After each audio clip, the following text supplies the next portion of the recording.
नमस्कार मित्रांनो, माझं नाव धनंजय प्रसाद आणि तुमचं स्वागत आहे D&D कॉमर्स ट्युटोरियल्समध्ये। आपण मागच्या गेल्या व्हिडिओमध्ये पाहिलं की कोणत्या प्रकारे अकाउंटिंगचा स्ट्रक्चर असतो। तर मित्रांनो, आपल्याला 12वीला एकूण 8 धडे शिकायचे आहेत, जे मुख्य रूपी आहेत आणि 2 थेअरीचे आहेत। तर मित्रांनो, त्यापैकी आपण चॅप्टर नंबर 2 स्टार्ट करतोय। धडा क्रमांक 2, नॉट फॉर प्रॉफिट ऑर्गनायझेशन। तर मित्रांनो, समजा की नॉट फॉर प्रॉफिट ऑर्गनायझेशन म्हणजे काय। तर मित्रांनो, याच्या नावात जर आपण बघितलं तर नॉट फॉर प्रॉफिट म्हणजेच प्रॉफिटच्या उद्देशाने, नफा कमवण्याच्या उद्देशाने ही ऑर्गनायझेशन काम करत नाही, त्याला म्हटलं जातं नॉट फॉर प्रॉफिट ऑर्गनायझेशन। म्हणजेच मित्रांनो, ही जी संस्था आहे ती पैसे तर कमवते, परंतु त्यांचा उद्देश हा प्रॉफिट कमवणं कधीच नसतो। त्यांचा उद्देश असतो तो म्हणजे सर्व्हिस प्रोव्हाइड करणे। मित्रांनो, त्यांचा उद्देश काय असतो तर सर्व्हिस प्रोव्हाइड करणे।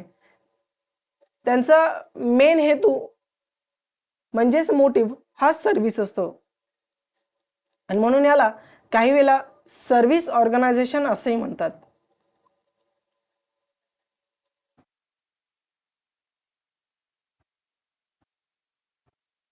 मित्रांनो, काही वेळेला याला सर्व्हिस ऑर्गनायझेशन असेही म्हणतात। तर मित्रांनो, तुम्हाला माहिती आहे का कोणत्या अशा संस्था आहेत ज्या सर्व्हिस प्रोव्हाइड करतात, पैसे कमवत नाहीत। तर अशा खूप साऱ्या एक्झाम्पल्स आपल्याकडे माहिती असतील, जसे की हॉस्पिटल्स, तुमच्याकडे जे काही जिमखाने असतील, जिमखाना असेल, लायब्ररी असतील,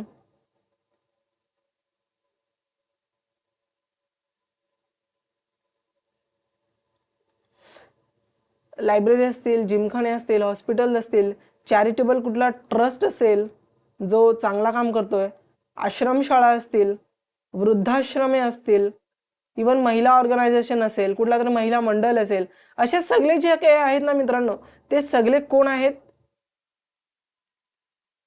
आपल्या भाषेत ते सगळे NPO आहेत। म्हणजेच ते पैसे कमवण्याच्या उद्देशाने काही करत नाही, त्यांचा मेन मोटिव्ह असतो सर्व्हिस प्रोव्हाइड करणं, लोकांना सेवा देणं। जसं की विचार करू शकता मित्रांनो, हॉस्पिटल, जे काही चॅरिटेबल हॉस्पिटल्स आहेत, ओके, ते चॅरिटेबल हॉस्पिटल्स विचार करतात की आपण लोकांना सर्व्हिस द्यावी कमीत कमी पैशामध्ये। मित्रांनो, जसं की मुंबई साईडला खूप सारे चॅरिटेबल ट्रस्टच्या नावाने चालतात, लाईक त्यांच्यामध्ये तुम्हाला एक हॉस्पिटलचं एक्झाम्पल सुद्धा बघायला भेटेल, तो म्हणजेच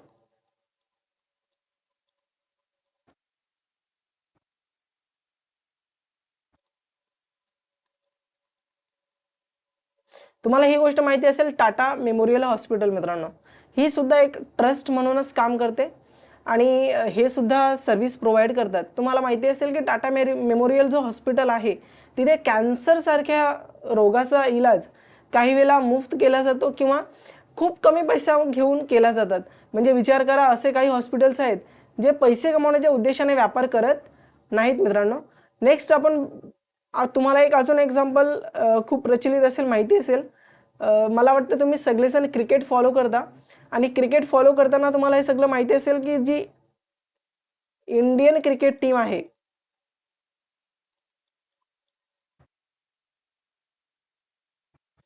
ती रन करण्याचं काम कोण करतो तर एक संस्था करते जिचं नाव आहे BCCI, ओके। आणि BCCI तुम्हाला जाणून आश्चर्य होईल की ही BCCI सुद्धा NPO आहे। म्हणजे ही गव्हर्नमेंटची कुठली बॉडी नाही ना, प्रायव्हेट बॉडी आहे। म्हणजेच NPO आहे म्हणजे त्यांना टॅक्स भरण्याची गरज नाही, ते जे पण पैसे कमवतात ते त्यांच्याकडे स्वतः ठेवतात। म्हणजे विचार करा, NPO असण्याचे फायदे हेच असतात की तुम्हाला इंडियामध्ये टॅक्स पे करायला पडत नाही, तुम्हाला इथे टॅक्स पे करायला पडत नाही, तुम्ही कोणत्या गोष्टीसाठी लायबल नाही आहात। हे NPO असणारे फायदे असतात। म्हणून प्रत्येक जण स्वतःला NPO मध्ये एस्टॅब्लिश करण्याचा प्रयत्न करतो। तुम्हाला एक थेअरीचा अजून छोटासा एक सांगून ठेवतो की ही जी कंपनी आहे trust, NPO not for profit organisation, ती रजिस्टर केली जाते through section 8 of companies act 2013. म्हणजे कंपनीज ॲक्ट 2013च्या सेक्शन 8 नुसार ही कंपनी रजिस्टर केली जाते आणि यांचा मेन मोटिव्ह काय असतो? लोकांना सर्व्हिस प्रोव्हाइड करणे. ओके,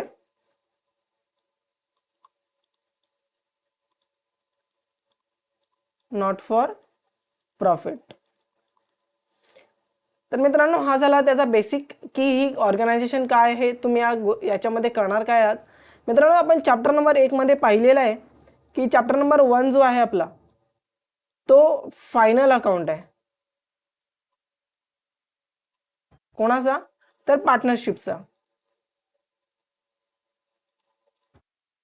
मित्रांनो, पार्टनरशिपचा फायनल अकाउंट पाहिलाय. त्याच्यामध्ये आपण काय प्रिपेअर करत होतो?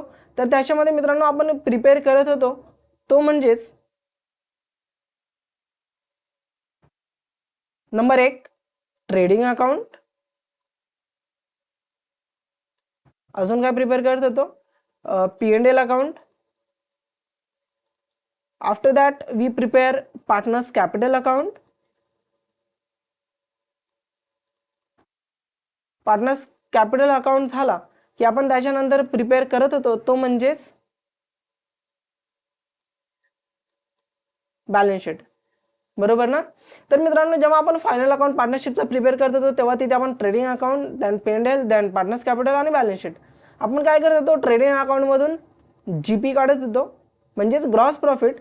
P&L अकाउंटमधून आपण NP काढत होतो, नॉट प्रॉफिट. पार्टनर्स कॅपिटलमधून त्यांचा कॅपिटल बॅलन्स काढून, राईट, कॅपिटल अकाउंट ट्रान्सफर कुठे केला जात होता? बॅलन्स शीटमध्ये.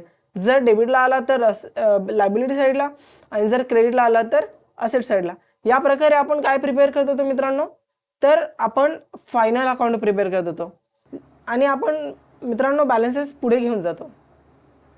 जर तुम्हाला एवढं कळत असेल तर मित्रांनो एवढा तुम्हाला गोष्टी इझी आहेत की चॅप्टर नंबर जो 1 आहे, सेम सिमिलर जर म्हटलं की चॅप्टर नंबर 2 म्हणजेच NPO, तरी काय वाईट ठरणार नाही. कारण की तुम्ही जिथे चॅप्टर नंबर 1 मध्ये ट्रेडिंग आणि P&L बनवत होतात, सेम तसंच NPO मध्ये आपल्याला इथे इन्कम अँड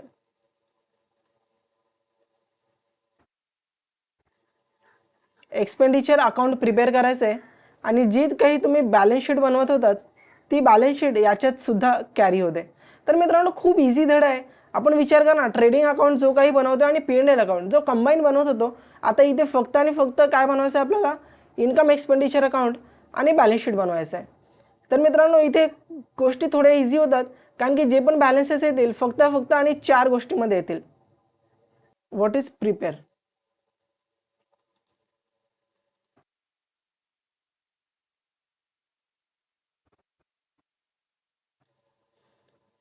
तर नंबर 1 प्रिपेअर करायचं आपल्याला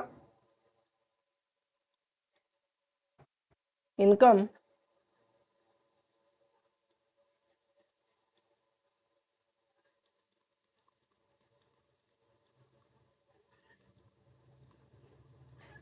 तर मित्रांनो, तुम्हाला एक बेसिक ट्रिक देतो. इन्कम एक्सपेंडिचर अकाउंट बनवायचं आहे आणि जर तुम्हाला थोडासा शॉर्टकट मी देण्याचा प्रयत्न केला तर शॉर्टकट एवढाच असेल.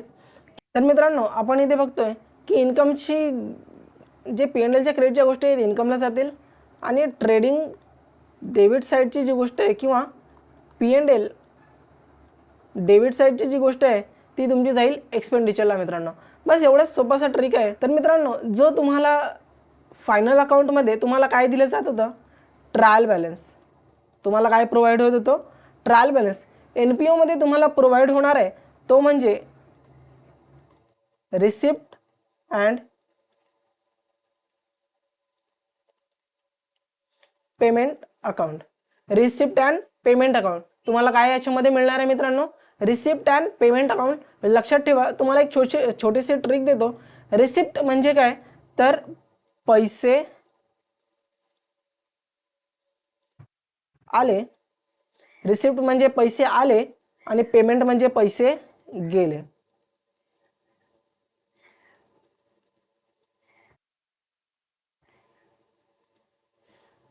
काय लक्षात ठेवाल मित्रांनो, रिसिप्ट म्हणजे पैसे येणे, रिसिप्ट म्हणजे पैसे येणे, पेमेंट म्हणजे पैसे जाणे. रिसिप्ट म्हणजे पैसे येणे, पेमेंट म्हणजे पैसे जाणे. जर कोणते पैसे आले असतील तर रिसिप्टला येतील आणि जर कुठले पैसे गेले तर पेमेंटला जातील. मित्रांनो एवढं लक्षात ठेवा. तुम्हाला इथे काय भेटणार आहे, रिसिप्ट अँड पेमेंट अकाउंट. इथे तुम्हाला ट्रायल बॅलन्स भेटणार नाही.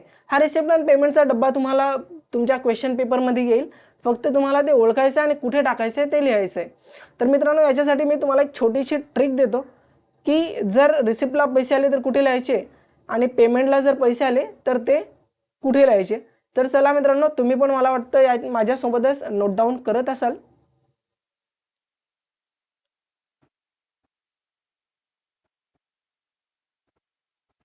जर तुमच्याकडे रिसिप्ट साईडला कुठला बॅलन्स आला, काय म्हटलं मी, जर तुमच्या गोष्टकडे रिसिप्ट साईडला गोष्ट आली म्हणजेच पैसे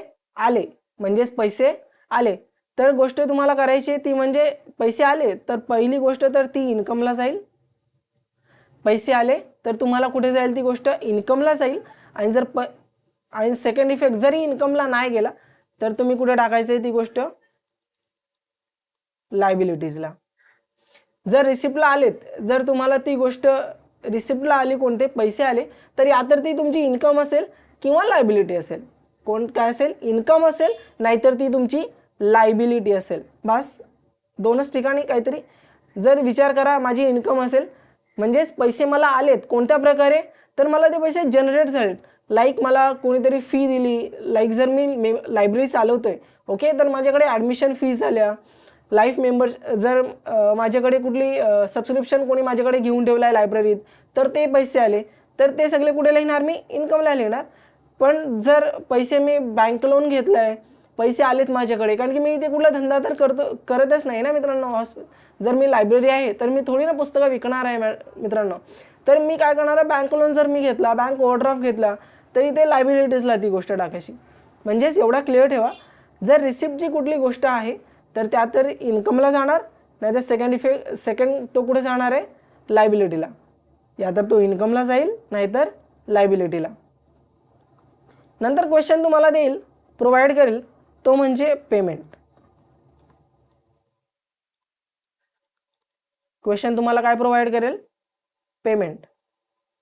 तर सेम टू सेम मित्रांनो, आता राहिले काय, ते इन्कम लायबिलिटीज.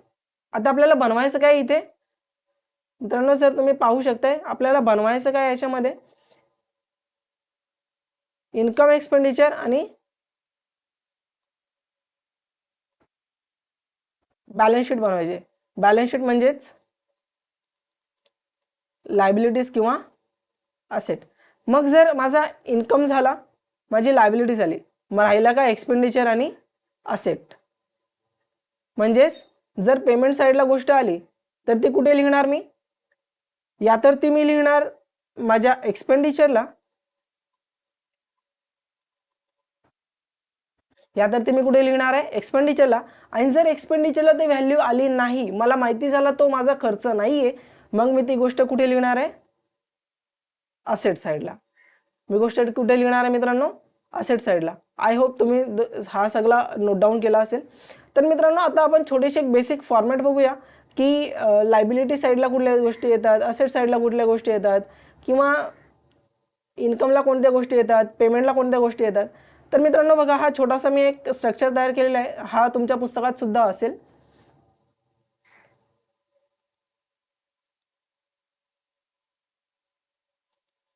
बघा मित्रांनो,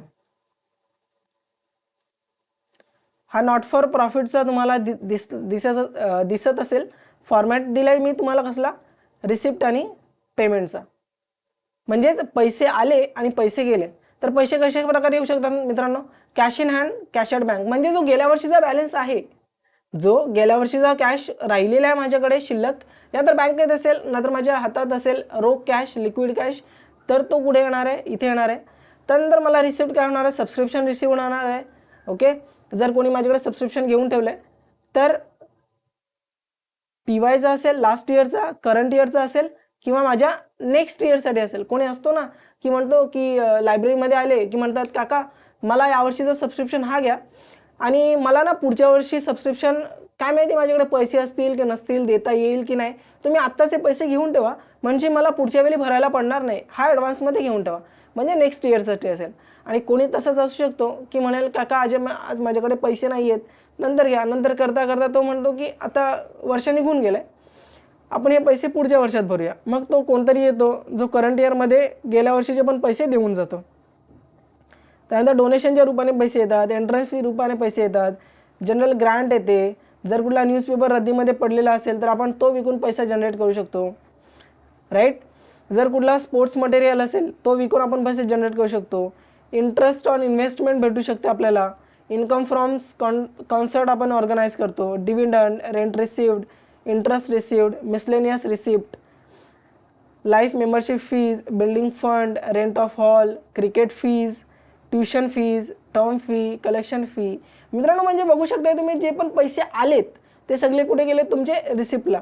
ॲक्च्युली हा तुम्हाला क्वेश्चनमध्ये सगळा भेटणार आहे, रिसिप्ट साईड आणि पेमेंट साईड. सेम तसंच पेमेंट साईड बघू शकता कोणकोणत्या गोष्टीवर पैसा खर्च होतो, की गेल्या वर्षीचा जर ओव्हरड्राफ्ट बाकी असेल तो आपण भरू शकतो. सॅलरीज गेल्या वर्षाची भरू शकतो, या वर्षाची. रेंट सेम प्रकारे भरू शकतो. प्रिंटिंग अँड स्टेशनरी आहे तुमचा, जनरल एक्सपेन्स आहेत. म्हणजे हे सगळे तुमचे पेमेंट साईड पैसे भरण्याचे आहेत मित्रांनो, राईट. आता हा झाला क्वेश्चन. आता आपण बघतोय की आपल्याला नक्की प्रिपेअर करायचं काय. बघता मित्रांनो, आपल्याला नक्की प्रिपेअर काय करायचं आहे. तर आपल्याला प्रिपेअर करायचं आहे इन्कम आणि एक्सपेंडिचर, आणि ॲज वेल ॲज आपल्याला काय प्रिपेअर करायचं आहे, तर आपल्याला प्रिपेअर करायचं आहे तो म्हणजे बॅलन्स शीट. तर मित्रांनो, आपण एवढा प्रिपेअर करतोय, तर आपण पहिला फॉर्मॅट बघूया इन्कम अँड एक्सपेंडिचर अकाउंटचा. एक्सपेंडिचर म्हणजे तुमचा झालेला सगळा खर्च. तुमचा झालेला सगळा खर्च तो म्हणजे तुमचा एक्सपेंडिचर. बघा तर कशा कशावर खर्च होऊ शकतो. सॅलरीज भरू शकतो आपण. सॅलरीज भरत असताना आपण गेल्या वर्षाची सॅलरी घेत नाही, पुढच्या वर्षाची सॅलरी घेत नाही. मित्रांनो, एक लक्षात घ्या, तुम्हाला एक छोटासा बेसिक सांगायचं राहिलं ते म्हणजेच की एनपीओ जो काम करतो, एनपीओ मध्ये एक रूल लक्षात ठेवा, ना आपण लास्ट इयरचा पैसा घेणार, ना आपण नेक्स्ट इयरचा घेणार आहोत. ना आपण गेल्या वर्षीचा घेणार आहोत, ना आपण पुढच्या वर्षीचा घेणार आहोत. आपला विचार फक्त आणि फक्त असेल तो म्हणजे करंट इयर. आपला फोकस कशावरती असेल फक्त आणि फक्त, तर आपला फोकस असेल फक्त करंट इयरवरती. ना आपण लास्ट इयरचा पैसा घेणार आहोत, ना आपण पुढच्या वर्षीचा पैसा घेणार आहोत. आणि जर का आपल्याला भेटते लास्ट इयरचे, जर का आपल्याला पैसे भेटले तर आपण ते मायनस करणार. सेम तसाच जर पुढच्या वर्षीसाठी कोणी आपल्याला पैसे देणार असला तर आपण ते सुद्धा मायनस करणार. आणि आपण ते कशामध्ये सेकंड इफेक्ट फक्त टाकणार त्याचा लायबिलिटीजमध्ये. कशामध्ये त्याचा सेकंड इफेक्ट टाकणार, फक्त लायबिलिटीजमध्ये, राईट. मला वाटतं एवढा कळलं असेल. आपण फॉर्मॅट्स फटाफट घेऊया आणि मग एखादा क्वेश्चन घेऊ आपण. तर मित्रांनो बघा, इन्कम एक्सपेंडिचर बघतोय आपण. मित्रांनो बघा, आपण सॅलरी जी लास्ट इयरची होती ती आपण मायनस केली. जसं मी तुम्हाला सांगितलं, ना आपण गेल्या वर्षीचा घेणार, ना आपण पुढच्या वर्षीचा घेणार. आपण पुढच्या वर्षीचा सुद्धा मायनस करतो. त्यानंतर या वर्षीचा पैसा ना जिथे जिथे पडलेला आहे, जिथे जिथे मीन्स जर सपोज यावर्षी आपल्याला 1 लाख रुपये येणं होतं आणि फक्त 80,000 रिसिव्ह झालेत. आपल्याला ॲक्च्युली किती पाहिजे होते, 1 लाख रुपीज, पण आपल्याला आले किती, फक्त 80,000 आलेत. म्हणजे आपल्याला अजूनही किती बाकी येणं आहे, 20,000. आणि आउटस्टँडिंग मीन्स बाकी. आउटस्टँडिंग म्हणजे बाकी आणि प्रीपेड म्हणजे एक्स्ट्रा देणं, राईट. तर बघूया, पुढे जाऊया. प्रीपेड फॉर लास्ट इयर, हे सगळं प्लस करायचं दोन्ही. जर गेल्या वर्षी मला यावर्षीसाठी कोणी पैसा दिला असेल तर तो मी प्लस करणार आहे, ओके. त्यानंतर खर्च काय काय करू शकतो आपण, काय काय खर्च करू शकतो. वेजेस, वेतन देऊ शकतो. प्रिंटिंग अँड स्टेशनरीवर खर्च दिला जातो. की मित्रांनो, प्रिंटिंग अँड स्टेशनरी म्हणजे काय, तर प्रिंटिंग अँड स्टेशनरी म्हणजे की सपोज जर 2 रुपयाचा आपल्याला पेन्सिल कागद लागला, किंवा आपल्याला कुठली एखादी प्रिंट करायची आहे गोष्ट, झेरॉक्स काढायचे, स्टेशनरी म्हणजे पेन पेन्सिलवर होणारा खर्च, तर आपण ते सगळे खर्च असतात मायनर्स आहे म्हणून आपण प्रिंटिंग अँड स्टेशनरीमध्ये एकदाच घेतो. त्यानंतर जर कुठला तुम्ही भाडं भरत असाल, इंटरेस्ट भरत असाल, कन्व्हेन्स येण्या जाण्याचा खर्च तुमचा, त्यानंतर रेट अँड टॅक्सेस असतात, इन्शुरन्स प्रीमियम आहे, ऑडिट फीज आहे, ऑफिस एक्सपेन्स कुठला भरत असेल तर छोटे मोठे खर्च, टेलिफोनचा बिल किंवा मोबाईलचा बिल, मेडिसिनवर खर्च होत असेल, त्यानंतर स्पोर्ट्स मटेरियल असतील, याचा आपण मार्क करून घ्या, याचा आपण सेपरेट एक ट्रीटमेंट घेणार आहोत. त्यानंतर रिपेअर्स अँड मेंटेनन्सवरती खर्च होतो आपला, इलेक्ट्रिसिटी बिल भरतो आपण, न्यूजपेपर जो महिन्याला येतो आपला, त्यानंतर सन्ड्री एक्सपेन्स छोटे मोठे खर्च. ओके, त्यानंतर जर कुठला लॉस झाला तर आपण इथे घेणार आहोत. आणि सेकंड आपण नंतरचा घेणार आहोत depreciation on fix asset. Fix asset म्हणजे मशिनरी, बुक्स, बरोबर ना, बिल्डिंग असेल त्या सगळ्या, हे सगळ्या गोष्टी तुमच्या जाणार इन एक्सपेंडिचरला. आणि हे असणार कुठे आहे मित्रांनो, आपण बघितलं ना क्वेश्चन मध्ये रिसिप्ट अँड पेमेंट होता. हे सगळा पेमेंट म्हणजे खर्च, पेमेंट म्हणजे झालेला खर्च, आणि एक्सपेंडिचर म्हणजे सुद्धा खर्च. पेमेंट म्हणजे पैसे जाणे, आपल्याकडून पैसे गेलेत कोणत्या प्रकारे, तर एक्सपेंडिचरच्या फॉर्म मध्ये. त्यानंतर आपण इन्कम घेतो. इन्कमला कोणत्या गोष्टी येतील, तर इन्कमला मित्रांनो येतील रिसिप्टच्या गोष्टी. इन्कमला कोणत्या गोष्टी येतील, रिसिप्टच्या. बघा सबस्क्रिप्शन रिसिप्ट झालाय तुम्हाला, बरोबर, रेंट रिसिव्ड आहे, इंट्रोडक्शन रिसिप्ट आहे, डिव्हिडंड रिसिप्ट आहे, गव्हर्नमेंट ग्रांट आहे, ग्राउंड रेंट आलाय तुमच्याकडे, राईट. त्यानंतर तुमच्याकडे सन्ड्री रिसिप्ट आलाय, एंट्रन्स रिसिप्ट आलाय. म्हणजे मित्रांनो एक छोटीशी ट्रिक दिली तर तुम्हाला चालेल. एक छोटीशी ट्रिक एवढीच आहे की इन्कमला कोणत्या गोष्टी येतात, इन्कमला गोष्टी येतात ज्याच्या पाठीमागे रिसिव्ड लागला, ज्याच्या पाठीमागे रिसिव्ड लागला. आणि सेकंड गोष्ट, ज्याच्या पाठीमागे रिसिप्ट हा शब्द लागला, ज्याच्या पाठीमागे काय लागला, रिसिव्ड लागला. आणि ज्याच्या पाठीमागा रिसिप्ट हा शब्द लागला तो उचलायचा आणि सरळ सरळ कुठे लिहून ठेवायचा, इन्कमला. जास्त विचार करायची गोष्टच नाही. त्यानंतर आपण बघतोय छोटे काही फॉर्मॅट्स. मित्रांनो मला वाटतं तुम्ही लायबिलिटीज आणि असेट साईड तुम्हाला माहिती असेल, कारण की त्या गोष्टी सगळ्या ज्या आहेत त्या आपण पार्टनरशिप फायनल अकाउंटमध्ये करून येतो. तीच same to same balance sheet असते, फक्त इथे कॅपिटल फंड असतो. तो आपण क्वेश्चन्समध्ये घेताना तुम्हाला समजावतो मी, की कॅपिटल जो असतो तो कंपनीकडे कॅपिटल कधीच नसतो. कॅपिटल इथे क्रिएट केला जातो, कॅपिटल इथे क्रिएट केला जातो. गेल्या वर्षीचा जर कुठला कॅपिटल फंड राहिला असेल तो आपण यावर्षी घेणार आणि कॅपिटल फंड क्रिएट करणार. लाईक डोनेशन्समधून पैसे आणणार, डोनेशनचे पैसे आपण कॅपिटलला यूज करणार. लाईक ॲडमिशनचे पैसे आपण कॅपिटलला यूज करणार. म्हणजे इथे कॅपिटल क्रिएट केला जातो. एनपीओ मध्ये काय होतं, कॅपिटल क्रिएट केला जातो. कारण की इथे कोणते पार्टनरशिप नाही आहे, इथे कोणती कंपनी नाही आहे जी कॅपिटल तुम्हाला प्रोव्हाइड करेल. इथे एनपीओ मध्ये जे काही पैसे आहेत त्याच्यातूनच आपण कॅपिटल फंड तयार करतो, राईट. त्याच्यानंतर आपण काही इम्पॉर्टंट फॉर्मॅट्स घेतो. इम्पॉर्टंट फॉर्मॅट्स पहिला आपण घेऊया सबस्क्रिप्शनचा. आय होप तुम्ही हे सगळं लिहिताय आणि तुम्ही सगळं हे समजून घेताय.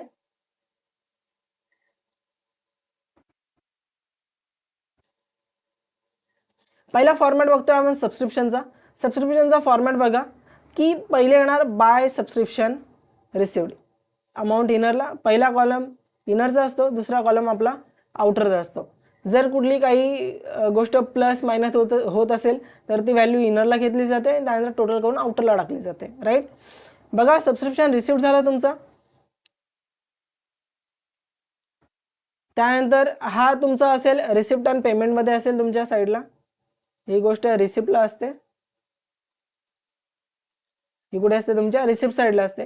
त्यानंतर त्याच्यातून आपण मायनस करणार लास्ट इयरची गोष्ट आणि नेक्स्ट इयरची. त्याच्यातून मायनस काय होणार, आपला लास्ट इयरचा जो पैसा यावर्षी भेटलाय तो मायनस केला जाईल आणि नेक्स्ट इयरसाठी जो पैसा भेटलाय तो मायनस केला जाईल. कारण की आपला रूल काय, आपण ना मागच्याकडून घेतो ना पुढच्याला देतो, राईट. ना मागच्या वर्षीचा घेतो ना पुढच्या वर्षीचा घेतो, आपण त्या दोन्ही गोष्टी मायनस करतो. नेक्स्ट बघा, नंतर त्यामध्ये दोन गोष्टी ऍड होतील. कोणत्या, तर आपल्याला जो लास्ट इयर पैसा भेटला होता यावर्षीसाठी, तुम्हाला मागेच मी सांगितलं की यावर्षीचा पैसा कुठे कुठे पडलेला आहे तो सगळं आपण घेणार. म्हणजेच लास्ट इयरला जो पैसा भेटला यावर्षीसाठी, सपोज झाला असा की 2017-18 चालू होता आणि मी एका लायब्ररीची मेंबरशिप घेतली होती.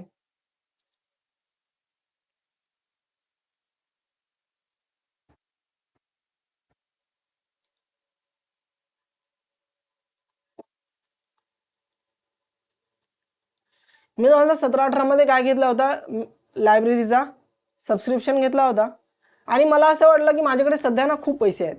मग मी काय करतो 17-18 मध्येच नेक्स्ट इयरचा म्हणजेच 18-19चे सबस्क्रिप्शन भरून टाकतो, म्हणजे मला पुढच्या वर्षी भरायची गरज पडणार नाही. आणि मला जर पुढच्या वर्षी पैशांची कमी झाली तर मी काय करणार आहे, मला सबस्क्रिप्शन कॅन्सल करण्याची गरज पडणार नाही. म्हणून मी काय केलं 17-18 मध्येच ॲडव्हान्समध्ये 18-19चा पैसा देऊन टाकला. मग मित्रांनो त्या वर्षी तर त्यांनी मायनस केला असेल, पण जेव्हा माझा 18-19 करंट इयर येईल तेव्हा ते NPO वाले काय करतील, मी जे पैसे गेल्या वर्षी दिले होते ते पैसे यावेळी ते प्लस करतील, कारण की गेल्या वर्षी त्यांनी मायनस केला होता. आणि जर कुठला यावर्षीचा बाकी आहे करंट इयरचा तर तो प्लस केला जाईल आणि या सगळ्यांची टोटल कुठे टाकली जाईल, आपली आउटरला. त्यानंतर हा एक फॉर्मॅट बघू शकता, सेम टू सेम आहे, सॅलरीज पेड. जर सपोज लास्ट इयरचा पैसा आहे तर मायनस होणार, नेक्स्ट इयरचा पैसा आहे मायनस होणार, आउटस्टँडिंग फॉर करंट इयर आहे तर तो प्लस केला जाईल, आणि लास्ट इयरचा प्रीपेड म्हणजे लास्ट इयरचा ॲडव्हान्समध्ये रिसीव्ह झालेला पैसा. बघा मित्रांनो, नोट एक छोटीशी दिलेली आहे तुम्हाला की always calculate for current year. Plus काय करायचं, फक्त करंट इयरचा पैसा प्लस करायचा, बाकी जर लास्ट इयरचा पैसा असेल, नेक्स्ट इयरचा पैसा असेल तर तो मायनस करायचा. ओके, एक छोटीशी गोष्ट जाणून घ्या, डेफिसिट म्हणजे लॉस असतो आणि सरप्लस म्हणजे आपला इथला असलेला प्रॉफिट असतो. मित्रांनो इथे एक छोटासा तुम्हाला अजून इम्पॉर्टंट देतोय, तो म्हणजे स्टॉक ऑफ स्टेशनरी. तर मित्रांनो एवढं लक्षात ठेवा, stock of stationery, sports material, okay, त्यानंतर तुमचा असू शकतो ड्रग्स, म्हणजे स्टॉकच्या पुढे काही लागू द्या. मी काय म्हटलं, स्टॉकच्या पुढे काही जरी लागला तरी पुढच्यांचा विचार न करता पहिला विचार करायचा स्टॉक. स्टॉक शब्द लागला की फॉर्मॅट हा जसाच्या तसा एक्सपेंडिचरला कॉपी करायचा, बरोबर, जसाच्या तसा कॉपी करायचा मित्रांनो. म्हणजेच ओपनिंग स्टॉक ऑफ स्टेशनरी हा तुम्हाला कुठे दिला असेल, पेमेंटमध्ये दिला असेल. त्यानंतर purchase of stationery during the year हा तुम्हाला ओपनिंग बॅलन्स शीट मध्ये दिला असेल.